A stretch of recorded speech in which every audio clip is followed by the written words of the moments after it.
Nhất thiết hữu vi pháp, như mộng huyễn ảo ảnh, như lộ diệt như điện, ứng tác như thị quán. Kinh Kim Cang Giảng Ký, tập 119. Người giảng Lão Pháp Sư Tịnh Không.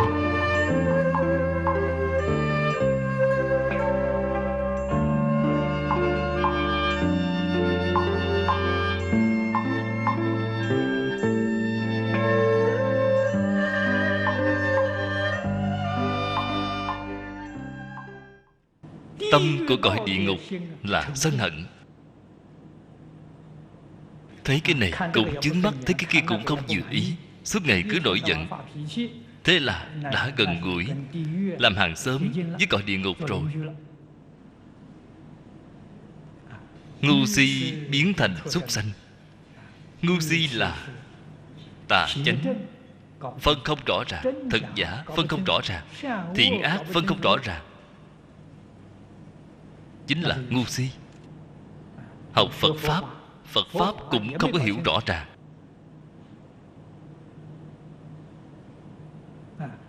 Cái quả báo đó là súc sanh. Cho nên bạn tu phước báo là nhất định có. Tương lai đến cõi nào để hưởng thụ, tự mình suy nghĩ thật kỹ xem, có lẽ sẽ biết, không cần phải hỏi người khác. Vì thế nên lìa tất cả tướng, rộng hành lục độ, lợi ích tất cả chúng sanh. Người giác ngộ chân chánh, cuộc sống cả đời của họ nhất định là sống như vậy. Họ sống rất mãn nguyện, là lợi ích tất cả chúng sanh. Rộng hành lục độ, họ nhất định là tùy duyên chứ không phan duyên. Phan duyên, tâm liền có trụ ngay. Tâm của tùy duyên là tâm vô trụ. Phan duyên là trong tâm tôi nghĩ tôi phải làm như thế nào, làm như thế nào. Thế thì trong tâm bạn đã có tưởng rồi. Các vị nhất định phải nhớ kỹ. Ta nghĩ phải làm như thế nào, làm như thế nào, đó là tu phước. Tu phước báo hữu lậu. Bồ Tát hạnh chân chánh, họ hoàn toàn không dĩ tưởng. Cơ hội đến thì làm, không thể không làm. Không làm là có lỗi với chúng sanh. Không có cái cơ duyên thì quyết định không làm, sẽ không nghĩ cách tìm việc để làm. Không có cái đạo lý này.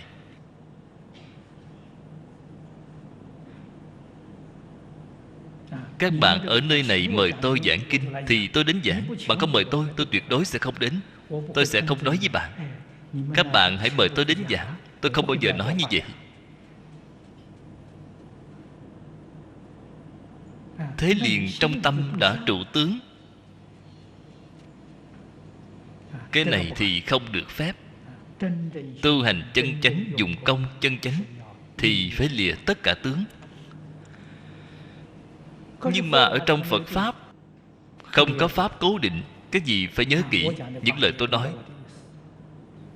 Bạn nên hiểu ý của tôi. Các bạn người mới học giảng kinh phải tìm người mời. Vì sao vậy? Tôi còn chưa biết giảng, tôi cần luyện tập, cho nên phải đi tìm người khắp nơi. Mọi người các bạn đến mời tôi, cho tôi cơ hội giảng nhiều một chút. Đó là học giảng kinh, cần tìm cơ hội. Cái này là điều nên làm. Đây là tình hình của thời kỳ quá độ. Bản thân thật sự dụng công rồi, thế thì không được phép tùy duyên không phan duyên. Duyên phận nói thật ra có lẽ chỉ có pháp duyên của giảng kinh mới được phép tìm người, được phép cậy nhờ nhiều vào người, cho bạn một chút cơ hội.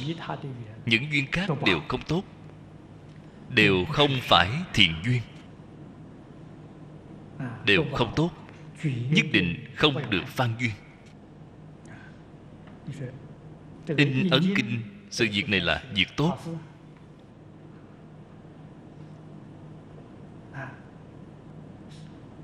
Nếu như nói chúng ta in kinh tiến hành rồi, mọi người mới quyên góp tiền, đây là tâm có chỗ trụ, không tốt.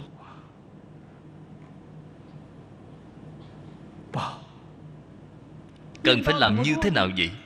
Có thể nói với mọi người, có một bộ kinh sách rất hay, rất có lợi ích đối với chúng sanh, tiết lộ tin tức cho bạn. Bản thân bạn chịu phát tâm, bạn đem đi in. Bạn không chịu phát tâm thì thôi vậy. Như vậy thì đúng. Cái này chính là phương pháp tùy duyên. Chúng tôi có thể đem cái cơ hội này nói cho bạn biết. Có một cái cơ hội như vậy, bạn có muốn làm hay không là việc của bạn. Tôi không khuyên bạn làm, tôi cũng không lôi kéo bạn đến làm. Tâm tôi thanh tịnh, tâm bạn cũng thanh tịnh. Trong tâm bạn cũng không có cảm giác bị ép buộc, bị áp bức. Ai da, Pháp Sư tìm đến tôi không bỏ tiền ra thật ngại quá. Bạn cũng khó chịu.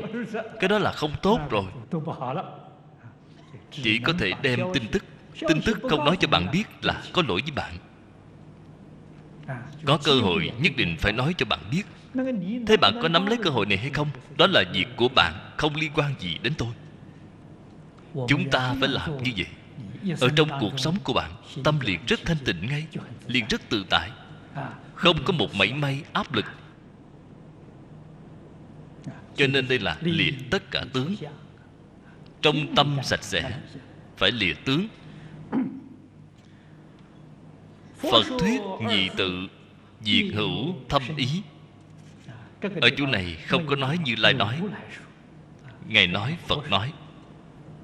Trong Kinh Kim Cang, ở trong những từ này hàm nghĩa rất sâu. Như Lai nói khác với Phật nói, ý nghĩa không như nhau. Phật thuyết hoàn toàn là dựa vào tình hình cụ thể mà nói. Nếu như từ Như Lai thuyết, đó là nói từ tâm tánh, từ trên lý. Phật thuyết là nói từ trên sự, cũng chính là nói từ trong đời sống thường ngày. Phật là người từng trải. Lời Ngài nói ra là từ kinh nghiệm, không phải giống như lý tưởng. Cho nên đây không phải nói từ trên lý, mà nói từ trên sự. Phật là người từng trải. Vậy chúng ta làm thế nào ở trong cuộc sống này sống thật hạnh phúc, sống thật vui vẻ, sống thật tự tại? Phật là người từng trải. Làm thế nào có thể đạt đến cái mục tiêu này vậy? Không nên trụ liền đạt đến ngay. Ở trong tất cả Pháp thảy đều không trụ. Trưởng lão vấn ý, tại đắc nhất an trụ kỳ tâm chi phương giả. Cái này phải quay trở lại xem phần mở đầu của bổn kinh. Lời tôn giả Tu Bồ Đề thịnh giáo với Thích Ca Mâu Ni Phật.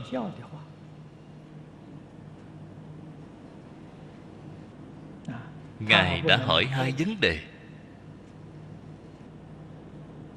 Dân hà ưng trụ, dân hà hàng phục kỳ tâm. Cái ý này chính là nói tâm của chúng ta cần phải an trụ vào chỗ nào. Vọng niệm của chúng ta cần phải làm thế nào để hàng phục được nó. Tôn giả ở phần mở đầu kinh đã hỏi hai cái vấn đề này. Và Thế Tôn giảng bộ kinh Kim Cang này cũng chính là trả lời cho hai vấn đề này. Cho nên trưởng lão là tôn giả Tu Bồ Đề. Ý Ngài hỏi ở phía trước là hy vọng có được một cái phương pháp an tâm. Nhi nhất thiết vô trụ, chánh thị an tâm, chi diệu phương cố. Tâm phải làm sao mới an vậy? Tất cả đều không trụ, tâm liền an ngay.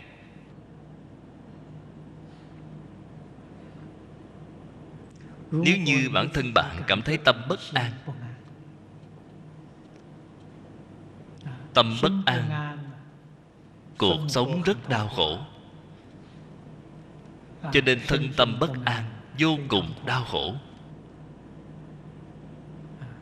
Học Kinh Kim Cang rồi thì cái vấn đề này có thể giải quyết. Cách an như thế nào vậy? Bạn thử nghĩ, những sự việc nào khiến bạn bất an, bạn liền đem việc đó buông xả, tâm bạn chẳng phải đã an rồi sao? Bạn nhất định dứt khoát không được nói chúng tôi phải đem cái sự việc này giải quyết thì tâm tôi mới an. Cái sự việc này giải quyết thì sự việc kế tiếp lại xuất hiện rồi. Những sự việc này là liên quan, giống như xích bằng sắt vậy. Cái này khóa, cái kia không bao giờ dứt. Bạn cho rằng bạn giải quyết cái sự việc này thì bạn mới an tâm, thì cái sự việc kế tiếp đó lập tức liền xuất hiện rồi. Vĩnh viễn bạn không thể an tâm được. Cho nên Phật là người từng trải, Phật có kinh nghiệm vậy. Chúng ta buông xả liền an ngay, không cần giải quyết. Giải quyết rất đau khổ, thôi không giải quyết liền vô sự rồi. Bạn xem, tâm này liền an ngay. Cái phương pháp này quả là vô cùng kỳ diệu. Tất cả vô trụ chính là phương pháp kỳ diệu của an tâm. Tâm của bạn hồi phục về thanh tịnh. Tâm thanh tịnh là chân tâm. Chân tâm hiện tiền rồi, vọng tâm buông xả rồi. Tất cả không trụ, tức là lìa tất cả tướng. Lìa tất cả tướng chính là buông xả tất cả. Không buông xả làm sao được chứ? Không buông xả, tâm bạn có lo buộc, tâm có lo nghĩ, tâm có vọng tưởng, thì cái cuộc sống này khó sống rồi. Cho nên phải buông xả, phải lìa tất cả tướng. Ly nhất thiết tướng, tức thị bất vi cảnh chuyển. Cảnh giới bên ngoài không có quan hệ gì với ta. Thế Pháp Phật Pháp không có quan hệ gì với ta. Vậy mới thật sự buông xả triệt để. Tắc kỳ tâm an trụ, nhi bất động hỷ. Cái tâm an bất động này, ở trong kinh điển Viên Giáo nói Bồ Tát Bát Địa. Đến khi đó cái tâm này thật sự bất động. Đến khi đó không bị cảnh chuyển, bất động, là bát địa rồi. Đây thật sự gọi là đốn siêu. Cho nên Kim Cang Bát Nhã là đại giáo viên đốn. Thật sự có thể khiến bạn đốn siêu. Đường trì tất nhất thiết vô trụ, nhi hậu đắc sở an trụ. Hôm nay chúng ta ở trong đoạn kinh này, nếu như thật sự có được một cái pháp an tâm, thì cả đời bạn thọ dụng vô cùng. Lần giảng kinh Kim Cang này, bạn không có đến uổng công. Bạn có được cái diệu pháp, bạn đời này có thể an tâm rồi. Cái này đúng là như nhặt được kho báu, có được phương pháp an tâm. Tất thủy chung vô trụ, nhi hậu pháp thân thường trụ. Cái xả này là buông xả. Buông xả nhất thời thì rất dễ. Hôm nay buông xả rồi, ngày mai lại xuất hiện rồi, lại muốn khởi lên. Đây là bệnh chung của phàm phu. Tuy nhiên ở trong thời gian rất ngắn có thể buông xả là đã vô cùng đáng quý rồi. Bạn có thể buông xả 1 giờ thì tâm của bạn 1 giờ là thanh tịnh, là tự tại. Đặc biệt là trong lúc niệm Phật, lúc chỉ tịnh, hoặc giả trong lúc đang tĩnh tọa.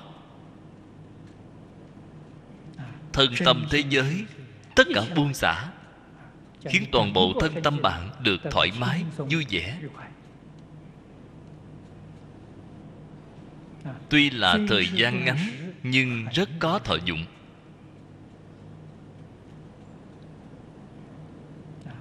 Nếu như có thể buông xả, có thể khiến thân tâm thoải mái mà không biết niệm Phật cầu sanh, đó quả thật là rất đáng tiếc.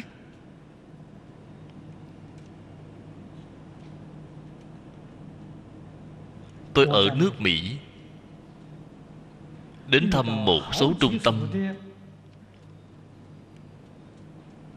tu thiền của Nhật Bản. Trung tâm như vậy, người Mỹ đến rất nhiều. Hiện nay cũng có người Mỹ xuất gia chủ trì trung tâm tu thiền như thế này. Trong chỗ của họ không có thuyết pháp, không có giảng kinh, chỉ có khai thị rất ngắn. Bước vào trong thiền đường là để tĩnh tọa. Pháp sư chỉ là bảo bạn không nên nghĩ gì, đem tất cả mọi ý niệm toàn bộ buông xuống. Ở nơi đó tĩnh tọa mấy giờ. Người nước ngoài cuộc sống đều rất căng thẳng, áp lực công việc, áp lực tinh thần đều rất nặng. Cho nên họ một tuần đến nơi đó ngồi đến vài ba tiếng đồng hồ, họ rất có thọ dụng. Vì thế họ rất thích đến. Họ không biết niệm Phật, cho nên chỉ có thể có được sự thanh tịnh an ổn trong thời gian rất ngắn, hồi phục tinh thần thể lực của mình. Điều này là nhất định có thể làm được. Đối với sức khỏe của thân tâm có sự giúp ích rất lớn. Nếu như biết niệm Phật thì lợi ích công đức đó là thù thắng vô song.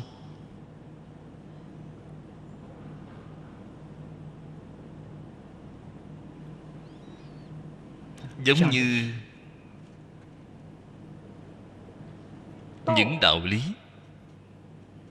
và chân tướng sự thật này nhất định phải giảng thật rõ ràng, giảng thật minh bạch cho các đồng tu này. Họ mới có thể hoan hỷ đến tham học. Họ có thể đạt được thọ dụng chân thật.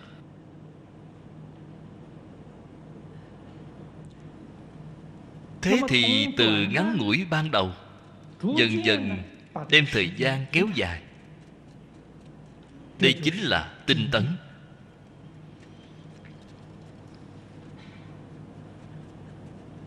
Nhất định phải có thể làm được thủy chung vô trụ. Thế thì thành công rồi. Thủy chung vô trụ không những là đắc định, nó thật sự chứng quả. Sau đó pháp thân thường trụ. Vậy thì dựa theo tiêu chuẩn của bổn kinh, thật sự có thể làm được thủy chung vô trụ, liền chứng quả vị Bồ Tát sơ trụ viên giáo, phá một phẩm vô minh, chứng một Phật pháp thân, là đến cái cảnh giới này rồi. Nếu như là người niệm Phật, họ liền chứng được lý nhất tâm bất loạn, giảng sanh thế giới Tây Phương Cực Lạc, sanh về thực báo trang nghiêm độ. Người có thể sanh về thực báo trang nghiêm độ, đương nhiên sanh tử tự tại, đến đi tự như. Ở trong phàm thánh đồng cư độ, người giảng sanh ba phẩm trở lên là sanh tử tự tại rồi. Thế giới Tây Phương Cực Lạc, muốn đi liền đi, muốn đến liền đến, không có một mảy may chướng ngại gì. Huống hồ là Bồ Tát thực báo độ.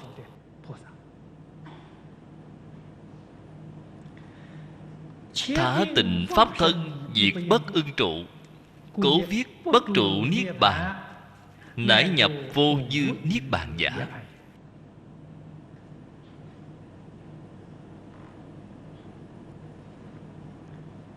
Pháp thân là lý thể, không phải là sự tướng. Là lý thể thanh tịnh tịch diệt.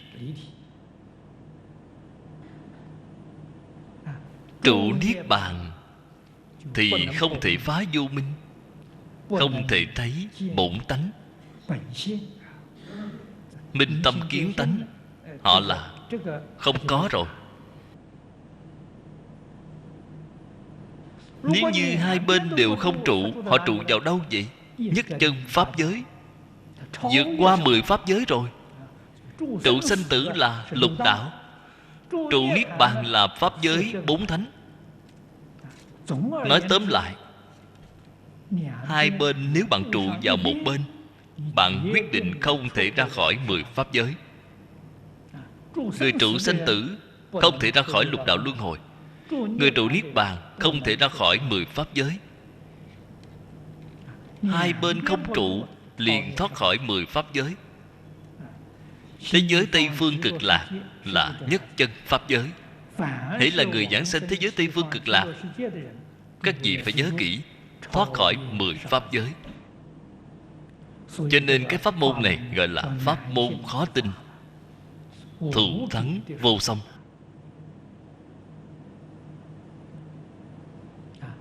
A-la-hán, Bích Di Phật, Bồ Tát Quyền Giáo chỉ là thoát khỏi lục đạo mà thôi, chưa thoát khỏi 10 pháp giới. Người niệm Phật là thoát khỏi 10 pháp giới.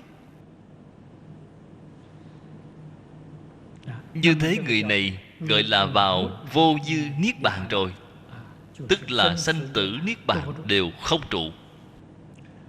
Thiền tông nhị tổ Khả. Khả là tên của nhị tổ. Thiền sư Huệ Khả, nhị tổ của Thiền tông. Hỏi pháp an tâm. Người này cũng là tâm bất an, vấn đề lớn rồi. Vào lúc đó Đạt Ma đến Trung Quốc. Thiền tông do Đạt Ma truyền. Ở Trung Quốc, Ngài được xem là sơ tổ. Nếu như ở Ấn Độ đời đời truyền giao thì Ngài là đời thứ 28. Đến Trung Quốc thì Ngài là đời thứ nhất. Ở Trung Quốc gọi sơ tổ Thiền tông là Đạt Ma. Đạt Ma vào thời gian đó ở chùa Thiếu Lâm. Người trong chùa Thiếu Lâm cũng coi thường Ngài, cũng không có ai quan tâm đến Ngài. Bản thân Ngài cũng cứ ở trong thanh tịnh, hàng ngày ngồi xếp bằng xoay vào vách. Dù sao người ta cũng không quan tâm Ngài, Ngài cũng không quan tâm họ. Thiền sư Huệ Khả biết người này có công phu, không phải người bình thường, liền thỉnh giáo với Ngài. Nhưng mà Đạt Ma Ngài không quan tâm. Vào lúc đó là mùa đông, tuyết rơi. Ngài đứng ở dưới tuyết không chịu đi, cũng không quan tâm. Đứng rất lâu, mấy giờ đồng hồ vẫn mặc kệ Ngài. Cuối cùng Huệ Khả dùng dao chặt cánh tay của mình, cúng dường Đạt Ma. Chặt một cánh tay để cúng dường Đạt Ma. Đạt Ma mới hỏi chuyện: ông việc gì mà khổ như vậy? Tự mình đem cánh tay chặt rồi. Ông rốt cuộc là vì cái gì? Đây là chứng tỏ Ngài chân thành thỉnh pháp, chứng tỏ thành ý của mình. Nếu như Ngài không có thành ý này, nói lời thành thật, Ngài cũng không thể khai ngộ. Cho nên tâm chân thành cầu pháp có thể khai ngộ. Chúng ta cái tâm này không thành, cho nên nghe kinh, nghe nhiều năm như vậy cũng không khai ngộ. Không những không khai ngộ, càng nghe càng hồ đồ. Tâm không thành. Ấn Quang Đại Sư nói: một phần thành kính, được 1 phần lợi ích. 10 phần thành kính được 10 phần lợi ích. Chúng ta đọc kinh, nghe kinh, dùng tâm chân thành để đọc, để nghe, liền có chỗ ngộ. Nếu như cái tâm này không thành, không thành là nghe kinh, đọc kinh vẫn khởi vọng tưởng,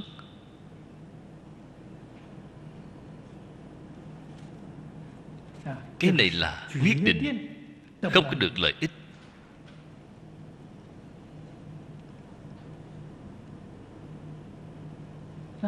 Huệ Khả đã chân thành như thế.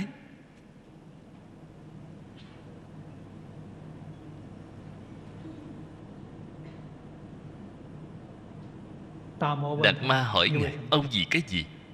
Ngài nói: tâm con bất an, thỉnh giáo đại sư khai thị, dạy con làm thế nào an tâm.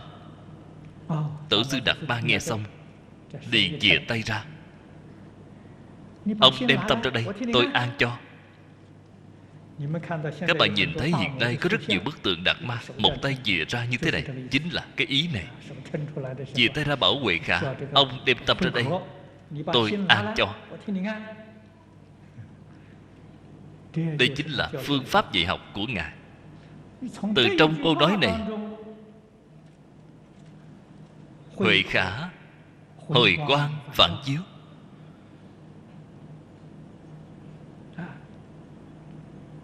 Tìm tâm ở chỗ nào? Cho nên hỏi dặn lại Ngài một câu: tìm một hồi lâu, con tìm tâm rồi mà không thấy. Con tìm tâm của con tìm không ra, không biết tâm ở chỗ nào. Trong Kinh Lăng Nghiêm vừa mở đầu, 7 chỗ chứng minh là tâm.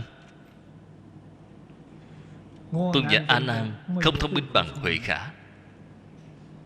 Bạn xem, Phật hỏi A Nan tâm ở đâu, A Nan vẫn tìm, vẫn ở trong, vẫn ở ngoài, ở khoảng giữa, tìm lung tung khắp nơi.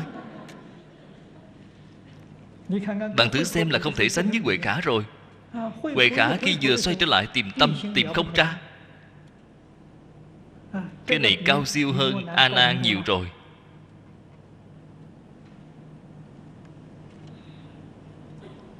Ngài nói ra câu nói này, Đạt Ma Ngài liền hỏi: ta đã an tâm cho ông rồi, ta an tâm cho ông xong rồi, hết việc rồi, tâm không thể được thì còn gì bất an chứ. Ngài từ trong câu nói này khai ngộ rồi, minh tâm kiến tánh. Từng địa vị phàm phu bỗng chốc liền chứng được quả vị Bồ Tát viên giáo sơ trụ. Viên sơ trụ là phá một phẩm vô minh, chứng một phần pháp thân, là đến cái địa vị này. Vì thế pháp của Đạt Ma đã truyền cho Ngài rồi, đã trở thành nhị tổ thiền tông. Bạn muốn hỏi xem Ngài dựa vào cái gì để làm nhị tổ vậy? Buông xả, không có gì khác. Buông xả mà thôi. Tại vì sao bạn không thể làm nhị tổ được vậy? Bạn buông không được. Vấn đề là ở chỗ này. Bạn chịu buông xả, bạn lập tức liền làm tổ sư rồi. Tại vì sao không buông được chứ? Thứ giữ bổn kinh vấn đáp chi ý chánh đồng. Cái này là ý nghĩa tương đồng với tôn giả hỏi. Thế Tôn trả lời: hội đắc liễu bất khả đắc, tắc an tâm cánh hỷ. Chữ hội này là thể hội. Bạn nếu như thật sự thể hội được rồi, hoàn toàn không thể được, thì tâm của bạn đương nhiên an rồi. Còn có gì bất an chứ? Hay nói cách khác, tâm của chúng sanh sở dĩ bất an chính là bởi vì họ còn có một cái tâm. Tâm ở đâu? Sờ tìm tâm ở chỗ nào? Thế thì làm sao được chứ? Cái tâm đó của bạn làm sao có thể an? Hiện nay nhà khoa học biết rồi, quả tim là không phải, không có tác dụng. Não hiện nay cho rằng có thể tư duy, tưởng tượng là não, cũng là sai.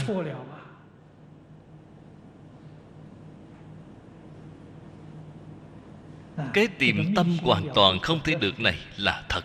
Đây là chân tướng sự thật. Quả thật là hoàn toàn không thể được.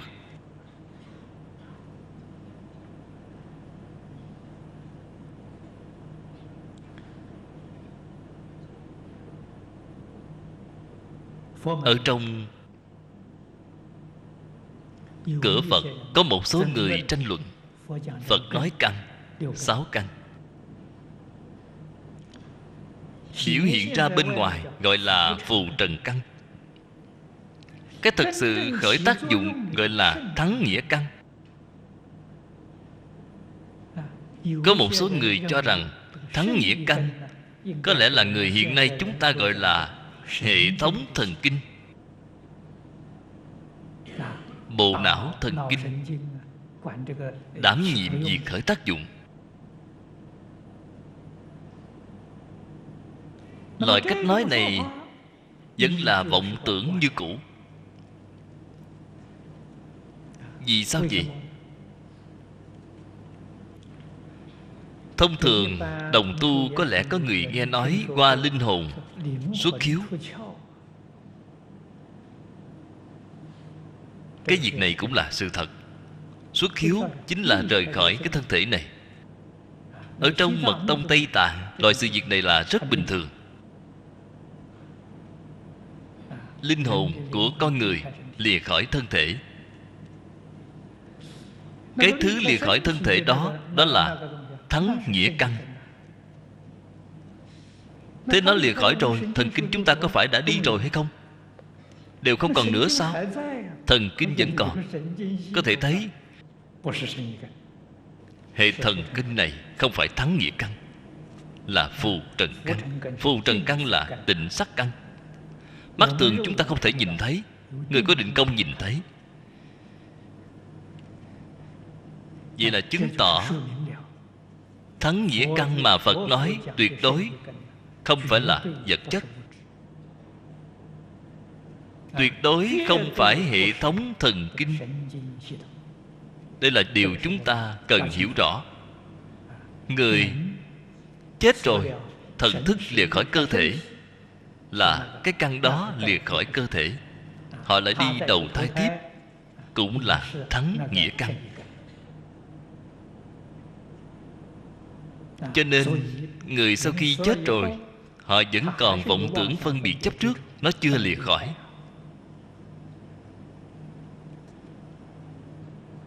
Người sau khi chết rồi, thần kinh của họ cũng không có thiếu một sợi nào. Hiện nay giải phẫu họ ra thử xem, một sợi cũng không thiếu. Từ đó chứng minh hệ thống thần kinh vẫn là thuộc về phù trần căn, không phải thắng nghĩa căn. Tịnh sắc căn mà Phật nói trong kinh không phải cái này. Điều này chúng ta nhất định phải nhận thức rõ ràng. Mời xem kinh văn dưới đây. Tu Bồ Đề, Bồ Tát vì lợi ích nhất thiết chúng sanh, ưng như thị bố thí. Như thị chính là quyết định, không được trụ tướng. Trụ tướng là không phải Bồ Tát, là không phải Bồ Tát tu bố thí rồi. Phát Bồ Đề tâm sở vi hà sự, vì lợi ích nhất thiết chúng sanh nhỉ. Chúng ta học Phật, hành Bồ Tát đạo là vì cái gì? Ở trong tứ hoàng thệ nguyện, điều thứ nhất, chúng sanh vô biên thệ nguyện độ. Chúng ta vì chính là vì cái này.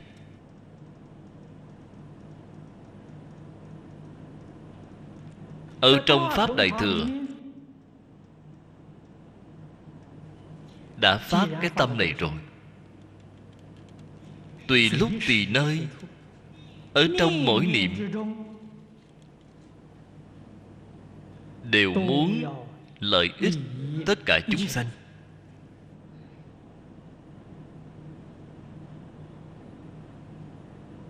Chúng ta mặc áo vì lợi ích tất cả chúng sanh. Chúng ta ăn cơm cũng vì lợi ích tất cả chúng sanh.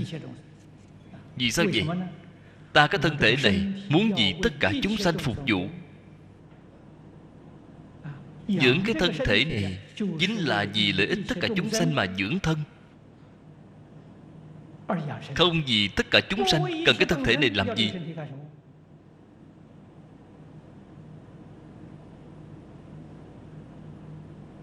Chúng ta mỗi ngày đọc tụng nghiên cứu kinh luận là để chuẩn bị tương lai diễn giảng kinh luận. Tất cả là vì lợi ích tất cả chúng sanh, giúp đỡ tất cả chúng sanh phá bê khai ngộ. Cái thân thể này là công cụ, là làm cái việc này. Đây chính là chứng tỏ niệm niệm đều là vì lợi ích tất cả chúng sanh, không phải vì lợi ích bản thân, không có mình.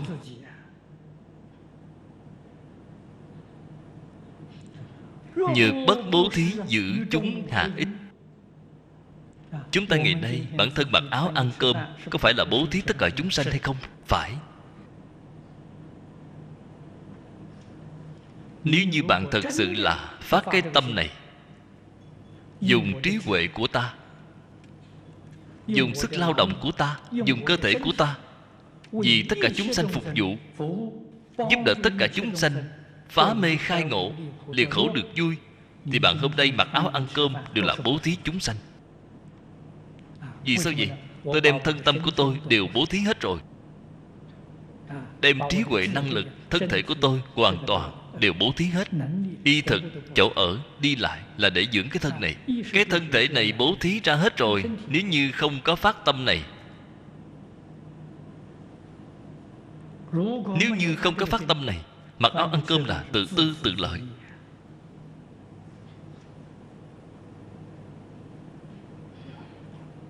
Tâm Bồ Tát cùng với tâm luân hồi chỉ ở một niệm giác mê.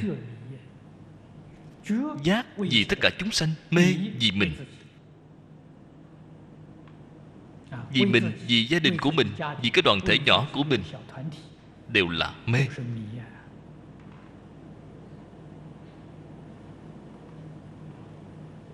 Cho nên nếu không bố thí, không chịu bố thí, thì có lợi ích gì cho chúng sanh chứ?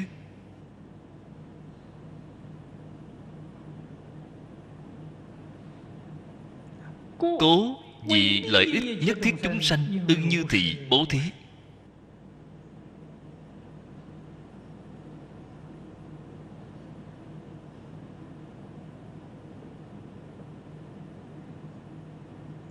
Giống như hôm nay chúng ta ở nơi đây giảng kinh,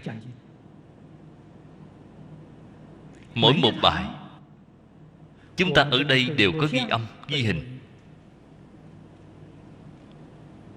Và những băng từ này rất nhanh chóng được lưu truyền đến rất nhiều quốc gia, khu vực. Có một số đồng tu sau khi có được,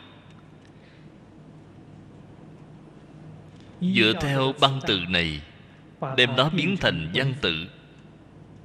Các vị hiện nay xem bản kinh này, loại văn tự này là từ trong máy tính làm ra. Không ngủ không nghỉ. Không ít người làm việc đến nửa đêm, 2-3 giờ sáng. Họ đây là bố thí. Họ cái này là lợi ích tất cả chúng sanh. Họ không vì bản thân.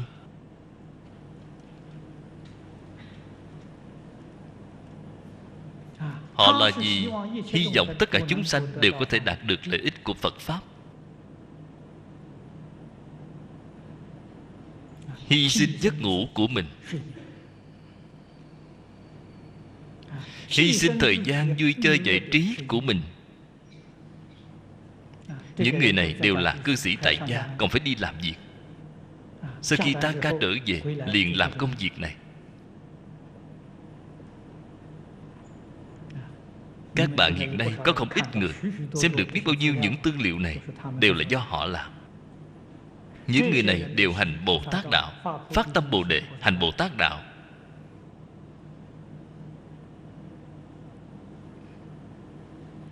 Vậy đây là nêu một thí dụ. Cái gì là tâm Bồ Đề? Cái gì là đang hành Bồ Tát Đạo? Có thể thấy thật sự phát tâm Bồ Đề, hành Bồ Tát Đạo, không nhất định phải xuất gia, không nhất định phải ở đạo tràng, tại nhà cũng có thể làm được. Cái tâm đó không phải vì lợi ích bản thân, là vì lợi ích tất cả chúng sanh. Mình bỏ sức, còn phải bỏ tiền của. Máy vi tính là họ tự mình mua, tốn điện họ phải bỏ tiền. Mọi thứ là họ tự mình bỏ tiền bỏ sức ra làm. Họ cũng không có cần danh, tên gì họ cũng không nói, danh lợi đều không cần. Thật sự đang vì lợi ích chúng sanh, lợi ích tất cả chúng sanh. Thử trung thị lệnh, ly năng thí sở thí, đặng tướng bố thí, nhất thiết chúng sanh, phước huệ song tu, triển chuyển lợi ích, giai tri ly nhất thiết chư tướng, thành Bồ Tát, thành Phật, như thị bố thí, thị vi chân thực lợi ích. Lợi ích chân thật là bản thân họ được. Bản thân họ ở trong cái này tu phước, tu huệ. Họ dùng tinh thần của họ, thể lực của họ, dùng tiền bạc của họ làm những công việc này vì tất cả chúng sanh. Đây là tu phước.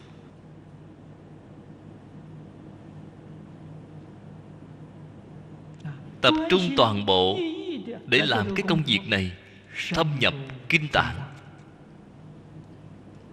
Tâm họ là thanh tịnh, là duy nhất. Ở trong đây có định, có huệ. Cho nên đây là phước huệ song tu.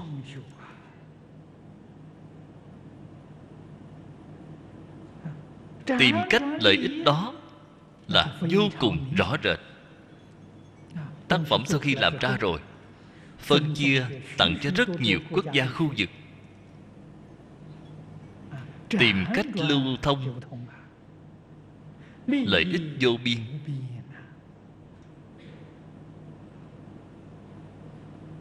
Giai tri ly nhất thiết chư tướng. Họ biết không chấp tướng, không vì bản thân, cho nên thành tựu của họ là Bồ Tát đạo, Bồ Tát hạnh. Dùng công đức đó hồi hướng cầu sanh tịnh độ, nhất định tăng cao phẩm vị.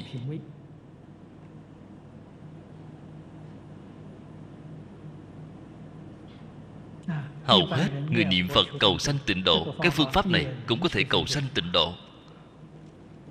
Tâm tánh hướng về tịnh độ, không có nghĩ đến danh vọng lợi dưỡng của thế gian này, không hề mong nghĩ phước báo hữu lậu của thế gian này, không nghĩ cái này.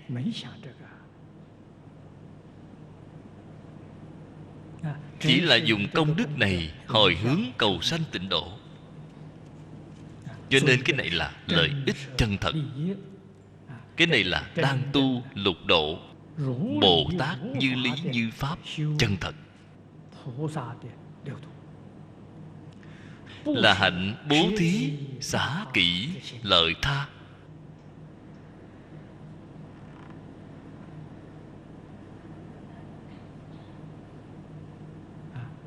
Không chỉ là xả tài,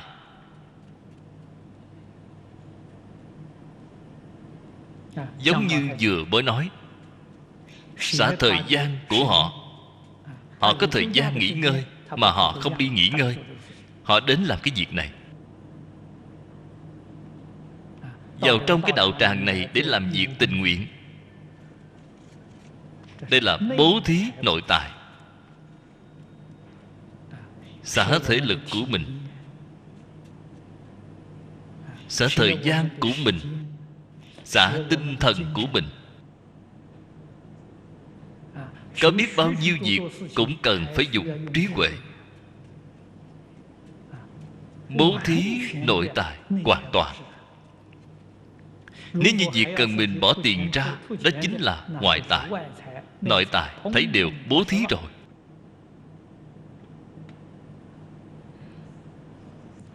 Trong Phật Pháp, không những bố thí là lợi tha, mà tất cả pháp hành chỉ có một tông chỉ, đều vì lợi tha.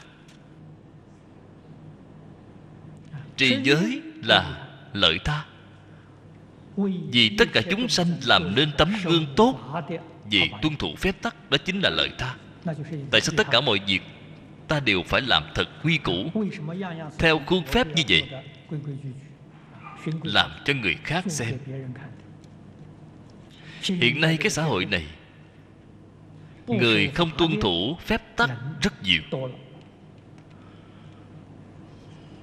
Không muốn tuân thủ phép tắc, cái quan niệm này cũng nhiều, cũng nghiêm trọng rồi. Chúng ta đặc biệt phải làm nên tấm gương tuân thủ phép tắc cho mọi người xem.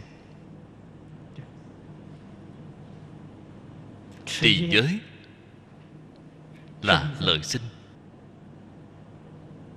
nhẫn nhục cũng là lợi sinh. Không những có thể bảo toàn công đức của mình, mà còn làm cho người khác xem. Người thế gian, việc rất nhỏ cũng mất kiên nhẫn, cũng không thể nhẫn. Chúng ta làm sao dạy họ đây? Trước tiên phải làm gương cho họ xem. Khuyên người ta nhẫn nhục ngoài cửa miệng là không được. Bản thân anh còn không thể nhẫn được, anh còn khuyên người ta, họ sẽ không tiếp nhận. Bản thân chúng ta trước tiên phải làm được. Tinh tấn thiền định, bát nhã mọi thứ, bản thân chúng ta trước tiên phải làm cho được. Làm nên tấm gương cho bạn xem. Tôi không gạt bạn, tôi không phải làm không được mới bảo bạn, tôi đã làm được rồi.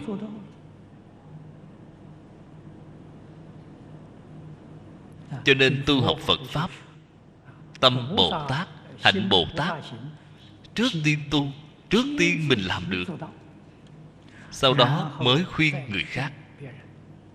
Đây là lợi ích tất cả chúng sanh chân thật. Trong Kinh Vô Lượng Thọ nói, huệ dĩ chúng sanh chân thật chi lợi. Cách tu nó là như vậy. Bản thân không thể làm nên tấm gương tốt cho chúng sanh, chỉ nói cửa miệng, nói nghe hay đi nữa, thì hiệu quả thu được rất hữu hạn, không thể khiến người ta sinh khởi niềm tin. Bản thân nhất định trước tiên làm nên tấm gương cho mọi người xem. Thế Tôn đã làm nên tấm gương tốt cho chúng ta. Kinh Kim Cang vừa mở đầu đã thị hiện. Chư Bồ Tát, chư A-la-hán, người nào cũng là tấm gương tốt của chúng ta. Các vị nếu như niệm Kinh Di Đà, phần trước Kinh Di Đà đưa ra danh sách 16 vị tôn giả, vị nào cũng là tấm gương cho xã hội chúng ta.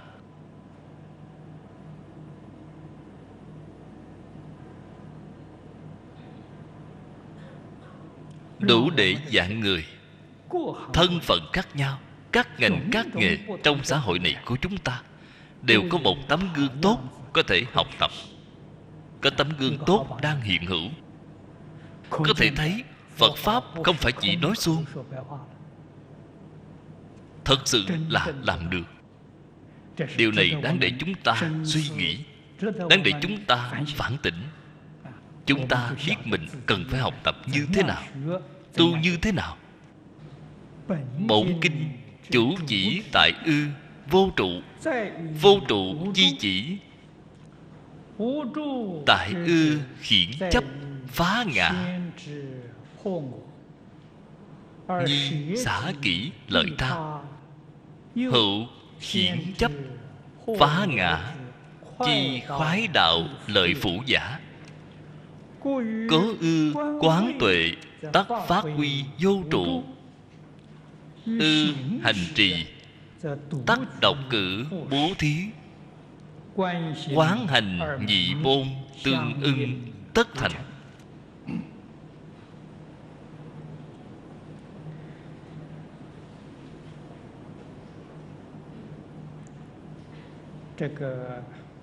Kinh văn giảng đến chỗ này là một đoạn lớn.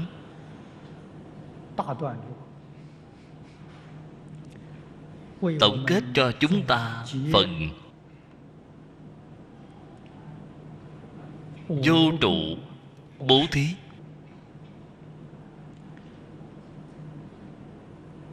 Đặc biệt là Thế Tôn ở trên kinh này không ngừng khuyến khích chúng ta nên như thế mà bố thí. Nói đến tông chỉ chủ yếu của bộ kinh này, mọi người đều biết. Tông chỉ chính là vô trụ. Vô trụ chính là tất cả đều không chấp trước. Không những không được chấp trước có, mà không cũng không được chấp trước. Chấp trước có không thể ra khỏi tam giới. Chấp trước không cũng không thể ra khỏi tam giới. Chúng sanh ở trời tứ không, trong tam giới là chấp trước không, đến bên đó để thọ sanh. Cho nên đều không thể ra khỏi tam giới. Vì thế Phật ở chỗ này dạy chúng ta không trụ hai bên có không.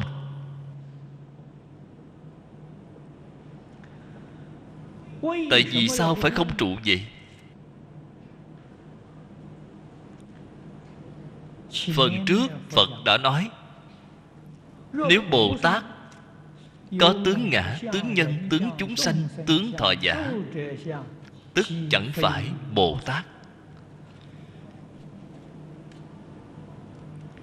Bồ Tát cũng là chúng sanh, là chúng sanh giác ngộ.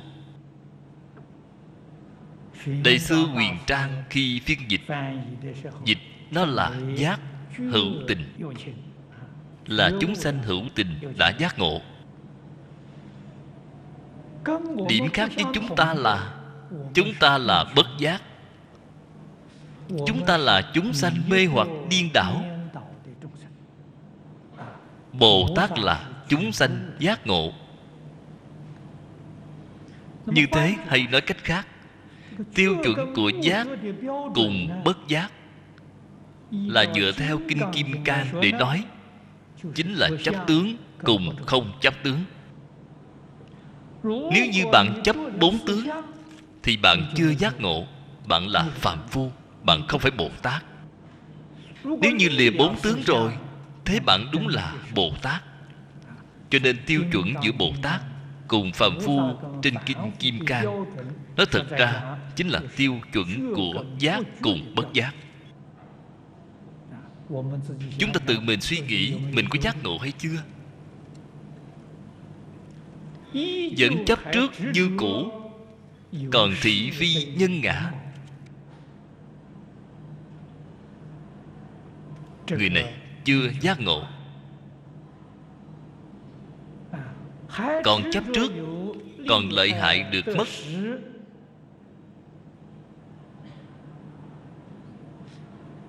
Thì đây là phàm phu đích thực, một chút cũng không giả, chưa giác.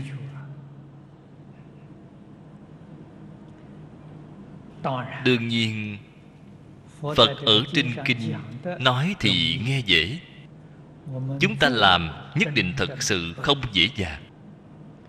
Hiện nay nếu muốn lìa tướng bắt tay làm từ đâu? Phật ở chỗ này nói cho chúng ta biết, khiển chấp phá ngã. Đem chấp trước, khiển là lìa khỏi tất cả chấp trước, đem tướng ngã phá sạch. Thế thì bạn đã thực sự giác ngộ rồi. Lìa tướng phá ngã, cái này bắt tay làm từ đâu vậy?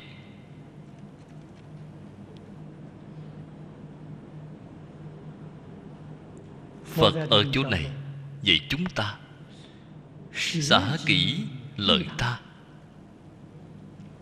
Cái phương pháp này là phương pháp vô cùng xảo diệu thù thắng ở trong pháp Đại Thừa, cao siêu hơn tiểu thừa quá nhiều. Người tiểu thừa pháp chấp ngã,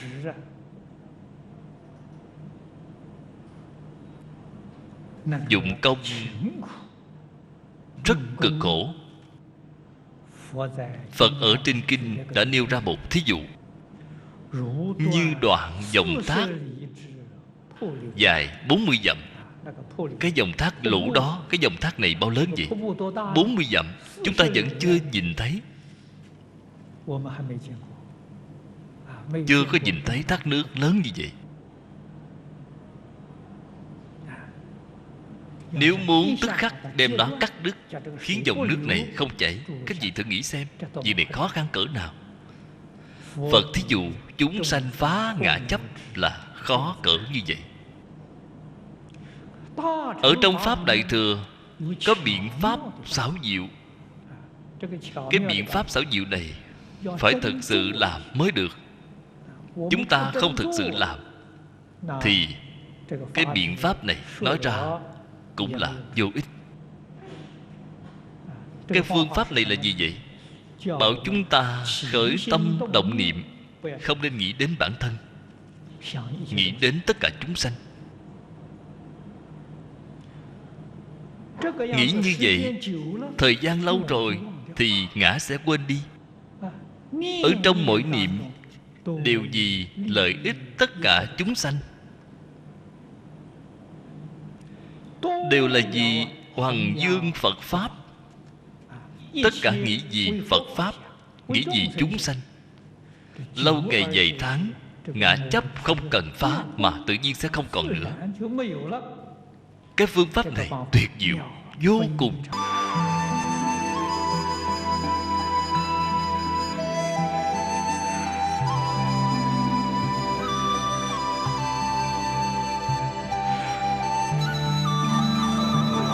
Cẩn dịch Viên Đạt Cư Sĩ, Vọng Tây Cư Sĩ, Vọng Tây Cư Sĩ @gmail.com. Người đọc Hạnh Quang. Phát tâm cúng dường do gia đình Phật tử Thiện Đức thành kính cúng dường. Nguyện cả thảy chúng sanh đều tín niệm Di Đà, đồng cầu sanh về nước Cực Lạc. Nguyện đem công đức này trang nghiêm cõi nước Phật, trên đền 4 ơn nặng, dưới cứu khổ 3 đường. Nếu có ai thấy nghe đều phát tâm Bồ Đề, hết một báo thân này đồng sanh về nước Cực Lạc. Nam mô A Di Đà Phật.